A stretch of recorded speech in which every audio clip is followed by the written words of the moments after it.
On today's show, the Los Angeles Lakers find themselves down 0-3 against the Denver Nuggets. What is the biggest reason for why this series has gone sideways so quickly? Are we finally seeing Father Time catching up to LeBron James? And how does the way the Lakers potentially lose this series impact their offseason decisions moving forward? All that and more coming up right here at Locked On NBA.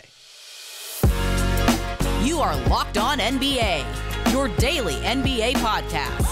Part of the Locked On Podcast Network, your team every day.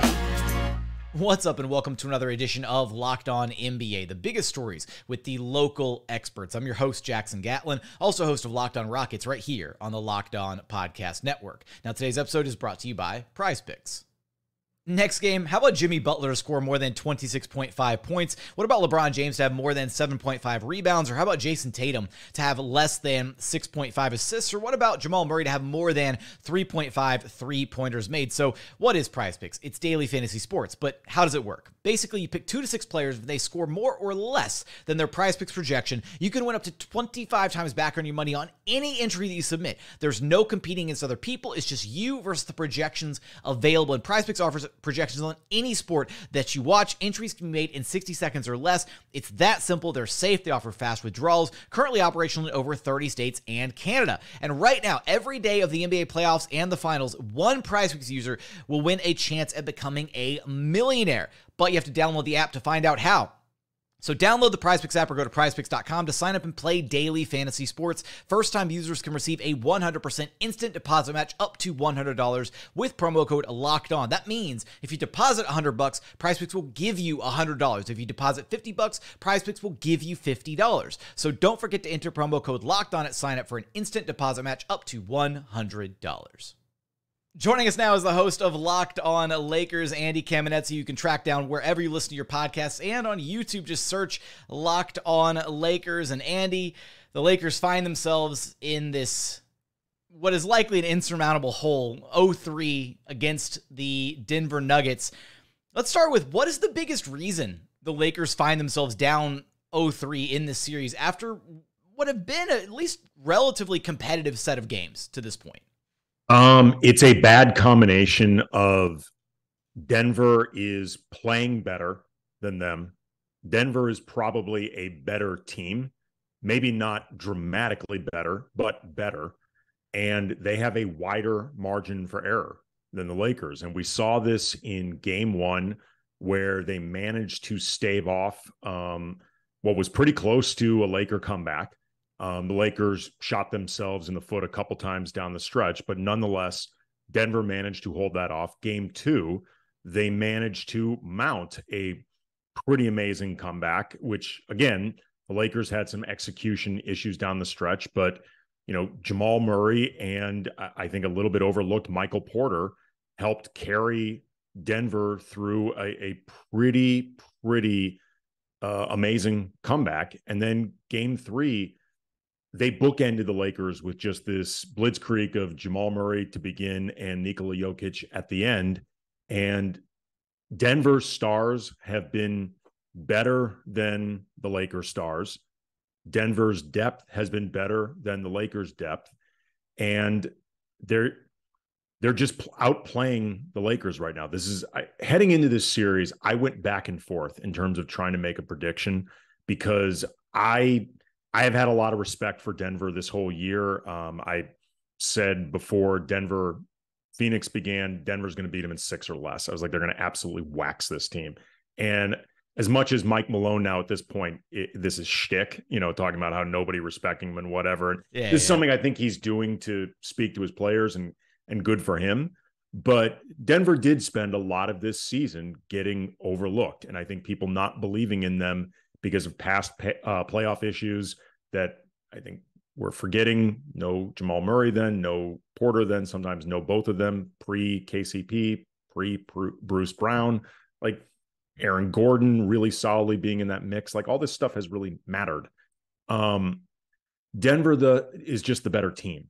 And it doesn't mean that the Lakers can't pull an upset, at least in theory, you know, when the series began. I don't mean right now, but they needed to play at a higher level than Denver in order to make that upset happen.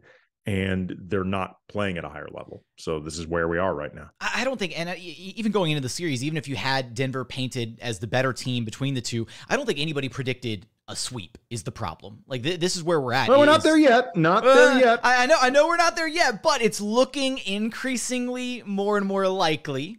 And even if it's not a sweep, a gentleman's sweep, potential 5-game, going out 5-game. Look, if no team has ever recovered from down 0-3, but if there was one player that could make an 0-3 comeback possible, I don't think Austin Reeves is there yet, Jackson. I don't. I don't think Rui Hachimura is there either. I mean, they're having great series, and the Lakers need to make sure to resign them, but I don't think they're there. Those are the foundational pieces moving forwards for this Lakers organization. This series they have been. Look. Are we? We got to talk about LeBron. He's shooting 16% from 3 in this series. He's missing point blank layups. He looks mortal. Like he looks normal. He looks like he is Father Time finally catching up to LeBron. I hate this narrative. I hate it because it feels like it's popped up. We started talking about this 7 years ago. Is Father Time starting to catch up to LeBron? It actually looks like it might be happening this time around. I mean, you could see the effects of aging the last few years with LeBron. I mean, it's been there. Just the fact that injury is more of a thing for LeBron, who before he became a Laker, this is somebody that was treated as a cyborg and just indestructible. And now he is more vulnerable just physically. We forget that you're not supposed to be doing this at LeBron's age. Like at age 38, season 20, billion miles on the odometer, you're not even supposed to be performing at the level LeBron's performing at. Like what he is doing right now, there is virtually no template for it. Like you are breaking new ground in what you're seeing with LeBron. And LeBron has not been bad in this series per se, but the problem is he's not been nearly good enough. Like he has not performed like, even if you want to say Anthony Davis has been the best Laker in this series, and I think you can make that argument, he certainly had the best single game of any Laker, if nothing else, that game 40-point game 1. LeBron hasn't even been the second best player on the Lakers. That's been Austin Reeves. And the way this team is set up, they can't afford for LeBron to be performing like, even if you want to say a high-end number 3, like things start to crack from there if that's the foundation. And to be clear, it's not all on LeBron. There are a lot of guys on the Lakers not performing well right now. There's a white hot spotlight on D'Angelo Russell, which is deserved because he's been very bad on both sides of the ball. But the truth is, Dennis Schroeder has been good defensively, but he's struggling to score. The game 4 that Lonnie Walker had against Golden State feels like a million years ago. Like he has not really been producing. Jared Vanderbilt, I think, is doing his job. His job is to defend and hustle and, do some of the proverbial little things, but he is a non-scoring threat. And the fact that he's a non-scoring threat starts to become more magnified when other guys are struggling to score. LeBron... It goes back to that margin for error, right? They just don't have the margin for error. Right. I mean, LeBron's numbers are fine, I guess, but he is efforting hard to put up those numbers. I would say AD has been occasionally dominant, largely said one really good game, one bad game, one, I think, good. I think he has been largely doing what's asked of him. Austin Reeves has been terrific. Rui Hachimura has been terrific. You can't afford to have your role players, in terms of what they're supposed to be doing, outshine LeBron.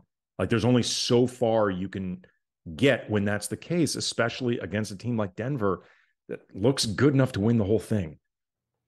With essentially just LeBron James and Anthony Davis on the books for next season, how much does the outcome of this series, which again, it's not a sweep yet, it could be, but how much does the outcome of this series and the way that they are likely headed towards losing the series impact the decisions they make this offseason, right? It'd probably be a different story if this was at least a competitive 6-7 game series, which it still could be. We're not completely writing them off yet, but how much does this impact their decisions moving forward?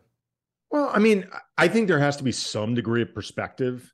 Like they've only really played about half a season together as a group.